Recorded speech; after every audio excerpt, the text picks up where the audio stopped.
कलंबरचे सरपंच व सदस्य अपात्र. सरकारी जागेवर अतिक्रमण केल्याचे सिद्ध झाल्यामुळे नांदेड जिल्ह्यातील लोहा तालुक्यातील कलंबर ग्रामपंचायतीचे सदस्य मन्नूसिंग ठाकूर आणि त्यांची पत्नी सरपंच विमलबाई ठाकूर यांना मुंबई उच्च न्यायालयाच्या औरंगाबाद खंडपीठाचे न्यायालय रोहित डब्ल्यू जोशी यांनी अपात्र ठरवले आहे. ग्रामपंचायत सदस्य सुनील मुक्कणवार यांनी याबाबत तक्रार केली होती. नांदेडचे जिल्हाधिकारी व अपर विभागीय आयुक्त यांनी ही तक्रार ग्राह्य धरली होती. आपल्या ग्रामपंचायतीचा निधी होता, विकास कामं झाली की भ्रष्टाचार झाला, काय झाले? त्याच्यात भरपूर भ्रष्टाचार झाला. याची चौकशी देखील लावली होती.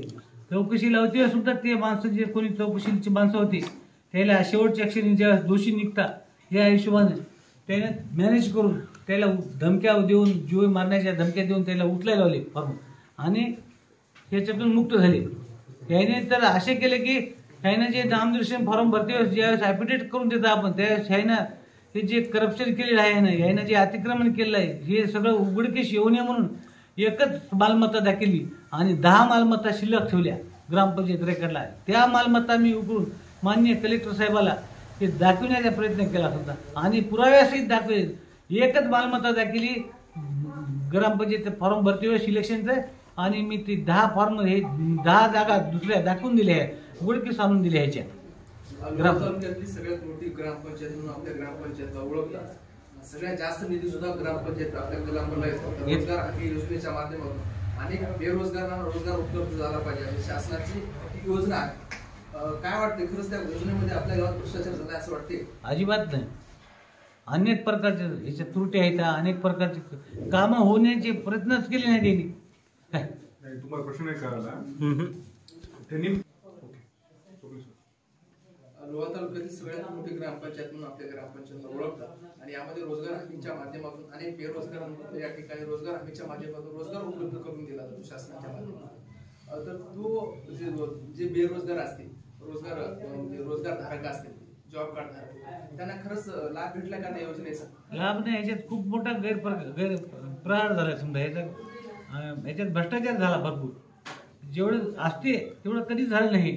लोक बसतो सगळ्या लोकांना ह्याच्यामध्ये अडचणी आल्या. मजूरदाराला पैसे कमी भेटले, मजूरदाऱ्या कमी दाखविल्या, जास्त केल्या, विहिरीचे कामं केले, असे तसेच कामं केले. विहिरीचे सुद्धा बांधकामामध्ये निष्कृत दर्जाचे कामं केले. जलजीवन मध्ये सुद्धा असंच झालं.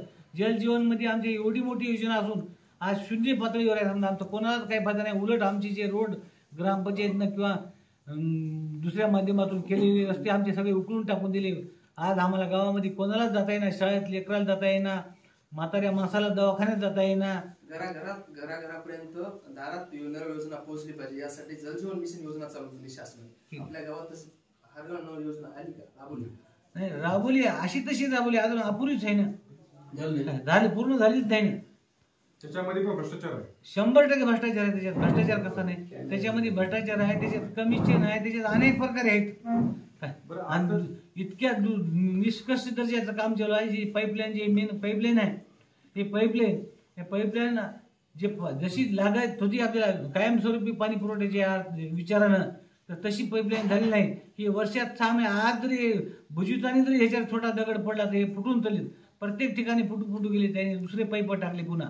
पण त्याला 10 वेळेस सांगितलं. गावातल्या प्रत्येक नागरिकांनी देखील सांगण्याचे प्रयत्न केले किंवा इतक्या निष्कर्ष दर्जाचे तुम्ही पाईप कसे वापरल्या तरी त्याने तुम्ही काही बोलू नका, असं करू नका, तसं करू दाब टाकले त्याच्यावर. आणि जे आहे तेच त्याने मटेरियल वापरले. त्याला जे वापरायचं होतं तेच मटेरियल वापरले.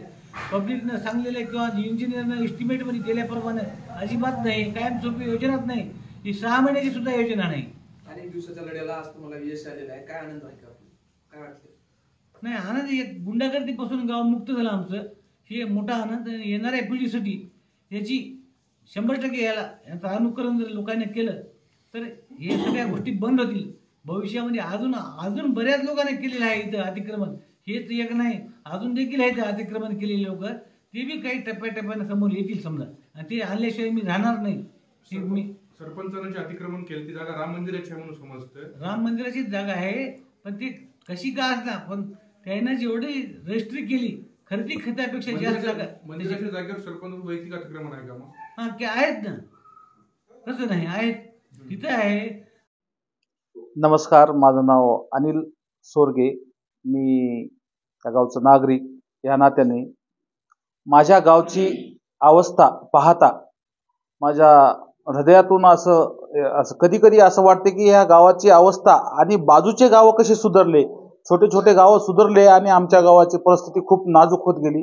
ज्यात असो काही राजकारण, पण गाव विकासापासून वंचित राहिलं आणि गावामध्ये जे दुरावस्था झालेली आहे ही गावातल्या राजकीय लोकांच्या मुळे झालेलं आहे. ज्यांच्याकडे आम्ही कारभार दिला, जसं की एखादी कुटुंब प्रमुख असतो, तो प्रमुख जर कुटुंब व्यवस्थित चालवत नसेल तर त्या कुटुंबाची अवस्था बेकार होते.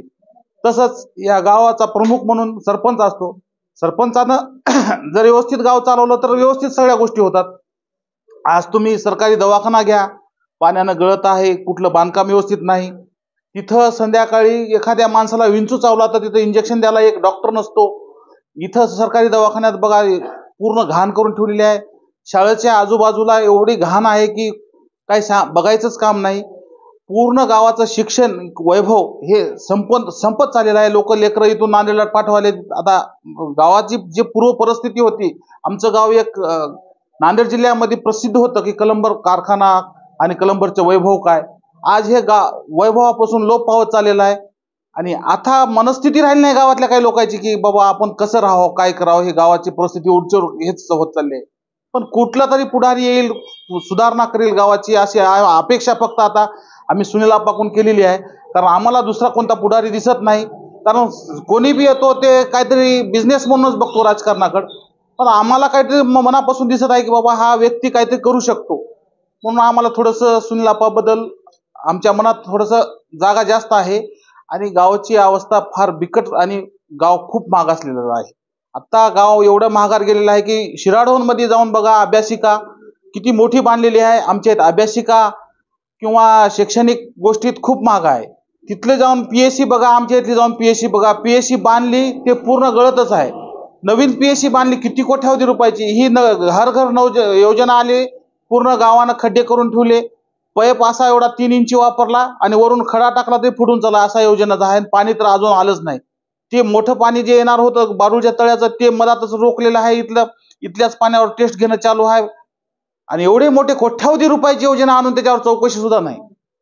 पूर्णतः गावामध्ये म्हणजे कोण होऊन पुढे होऊन हे चौकशी करून एवढ्या मोठ्या योजना राबल्या तर हे आणि पाणी फाउंडेशनचे सुद्धा पैसे या ठिकाणी उचलल्या गेलेले आहेत आणि ते सुद्धा पैसे हे लोकांच्या घामाचे पैसे आहेत.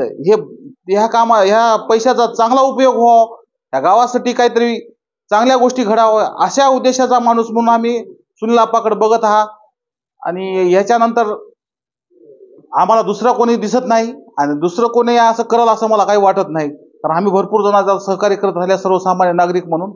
आता म्हणजे शेवटचा आणि एक पर्याय म्हणून आमच्यासाठी सुनील आप्पा आहेत. एवढे 2 शब्द बोलतो आणि थांबतो.